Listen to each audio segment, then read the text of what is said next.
Hey guys, Problem of Evil lesson number 6 this week. So this is our last week in this series, and we're going to be talking about how Christianity solves the problem of evil through Christ's sufferings this week. And so we'll talk about how Christ coming down, putting on human flesh, being affected by the sinfulness of the world, the evil and the wickedness in the world, and ultimately dying on the cross for us, goes a long way towards solving the problem of evil, in the sense that even if we weren't satisfied by the first 5 weeks and we feel like we still don't have this perfect answer for why God allows pain and suffering, we can at least eliminate some options and the worst options. God can't be allowing evil and suffering because he doesn't love us, or because he's indifferent towards our pain and suffering and what we experience, or that he doesn't care, because willingly he gave of his son to share in our suffering, share unjustly, share in serious pain. And so by Christ coming down and sharing in that with us, we can at least rule out that it's not a God that doesn't love us or doesn't care about what we're going through. That can't be why he's allowing pain and suffering. So it's kind of a process of elimination. I'll give the lesson on that, and it's a fairly simple, straightforward lesson. And you guys in your discussion time are going to be focusing a lot more on general principles and why we did this series, and reviewing some previous weeks. So we're actually going to start with a little quiz, which I'll explain at the closing of my talk why we're doing it. I kind of went back and forth on whether to do this or not. We want to emphasize we're not doing it. I don't want kids to put their names on it. I'm not trying to judge any of them or find out who was paying attention or who wasn't. It's more of an evaluation tool for myself and for us, just to see, are they learning, are they retaining things, get some feedback from them on what's working and what's not working, and just be a helpful tool for us moving forward. And we also want them to know, I think this will put forward the expectation that we're not expecting them to retain everything and to be able to perfectly recite everything back to us, but we are expecting them to come here and learn and hold on to some of what they've learned and not just throw it out the window right when they leave. That's an expectation when they come to youth group. It's not just fun and games and a quick lesson and then we forget. We want them to actually be growing and moving forward, even though that's probably just going to be one or two things from each series, which is perfectly fine. It at least puts that expectation forward. So you're going to give that to them. It's just the main idea or the title of the first 5 weeks that we did. So it's not like anything super extensive. Just got to fill in the blank of every week what we talked about. I'll give you guys that sheet to hand out to them. Again, tell them don't put their name on it. You can reiterate some of those things that I'll say at the end of my talk, and let them do it. And then I'll give you guys a copy of that quiz with the answers. And so when everyone finishes, gather those up, because I want those to look over and then review the answers. So go over them, see what they remember. So fill in the blanks for them, basically after you've already taken it up. And then we'll get into some review. Ask them, did you guys have a favorite defense out of the 6 that we covered? Why or why not? See if there's one that really stuck out in their minds, or if it was a different one in each kid.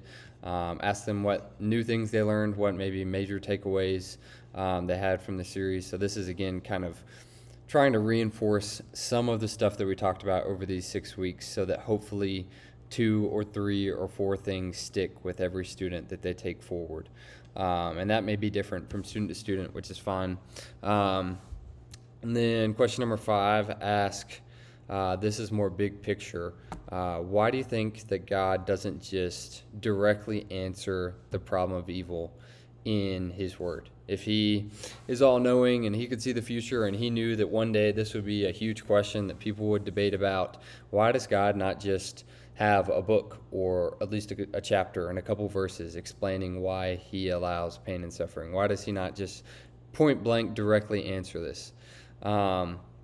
Let them sit and think on this for a while. I want to hear what students have to say to that. But this actually gets into a great teaching moment about Scripture and why it is the way that it is and how we can use it. And so I've written a little scripted answer for you there. Make that your own. Don't just read it off. But if God decided to answer every major question that we would have about the world and about His Word throughout history directly in the Bible, then we would have a super, super long Bible. It's already kind of long, but it would be a huge stack if He had to answer everything directly. So He doesn't do that because that would be extensive, and instead He lays out general principles all over Scripture that actually we can take and apply to any problem in the world. So if we're having questions, doubts, issues, if we want to answer a problem about the problem of evil or about transgender issues or all of these modern topics, the Bible may not address them directly, but it does give us the principles that we need to actually answer those. And so that's what God's given us in His Word, and that's a lot better than maybe a direct answer to every question that ever existed. We can actually take these general principles and, through wisdom, apply them to the topics of our day. And so that's what we have in the Bible, and that's what we're trying to do in this series, is take biblical principles and apply them to this modern question that may not be directly answered in the Bible. So that's a great teaching moment. Sit on that one for a while. Question number 6, ask why they think we covered this topic. Why was it important that we actually talked about the problem of evil and tried to give some answers for that? And then kind of a more specific version of that question is, how does having confidence, if we were successful in this series and you guys feel a lot more confident on this topic, how does that actually help us in our walk with the Lord, other than just filling our mind with good intellectual answers? How is this actually helpful in growing us in our relationship with the Lord and with others? And again, let them sit, think on that for a while, see what answers they come up with. These are wide-ranging questions that they really could take different stabs at. I've listed a couple things down there. Obviously helps us apologetically to have kind of an answer to this question. Should help us if we feel confident in it with our faith. And I want you to emphasize, so I put supplements our faith. Supplements our faith. Emphasize the supplements part, that this is something that comes alongside of our faith. Our faith should not be just apologetics and just intellectual knowledge. If our faith merely rests on the fact that we can answer these big questions, that's somewhat problematic. And so we have faith, and we want these answers to come alongside and supplement that, just like supplements work in the real world, like with working out. Taking supplements apart from working out doesn't do you any good. Supplements come alongside of other things in your life. And so we want this to supplement our faith, that is, support it and help it, but we don't want our sole faith to rest in the answer to these questions.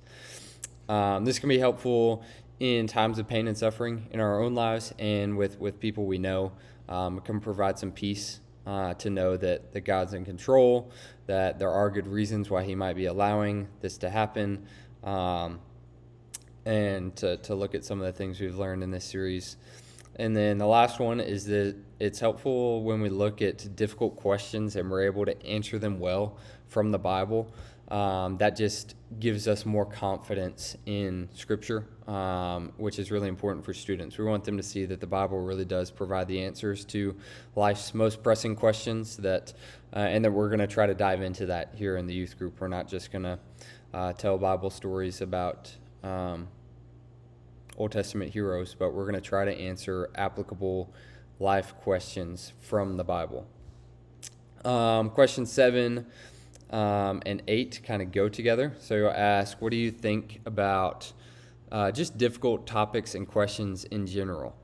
So stuff like apologetics questions, the problem of evil, creation, the origins of the earth, these difficult questions that we need to answer. Do you think it's okay for us to look at some of these topics sometimes and have doubts and questions and be unsure and unconfident in Christianity's answers to those, or should we be completely confident in them? Is it basically we're asking, is it okay for us to have doubts over God and over Christianity? And this is another important question, another big picture question. And the answer is kind of twofold. Yes, absolutely, it's okay for us to have doubts, and we want students to know that we as leaders are not just perfect pictures of 100% genuine faith. We have doubts, we have questions, we have difficult times in our faith, and Christians are not immune to that. Even Christians in leadership are not immune to that. And so it's normal to have doubts. That's okay. But we want to try to plug those holes and fix those doubts. We don't want to just ignore those, which is, I think, what we've gotten into the habit of doing, especially in American Christianity, is avoiding topics that are challenging, avoiding topics that we have doubts over and don't have confidence in. And so we just push those to the side as far as we can. We try not to think about those. We try to think about the happier, easier sides of Christianity. And that may be nice for a while, but eventually a lot of times that causes people to leave the faith because they don't have enough confidence. They have all these holes. And so we want to try to plug those as best we can with Scripture. And we want to trust that the Bible has the answer to these questions. And so when we have a doubt or a question or something difficult come up, we want to, instead of suppressing that, we want to push into that and see, does the Bible actually answer this? And the Bible's not afraid of our questions and our doubts and our poking and prodding around. The Bible is perfectly happy with us doing that. God's happy with us doing that. And so we want to do that.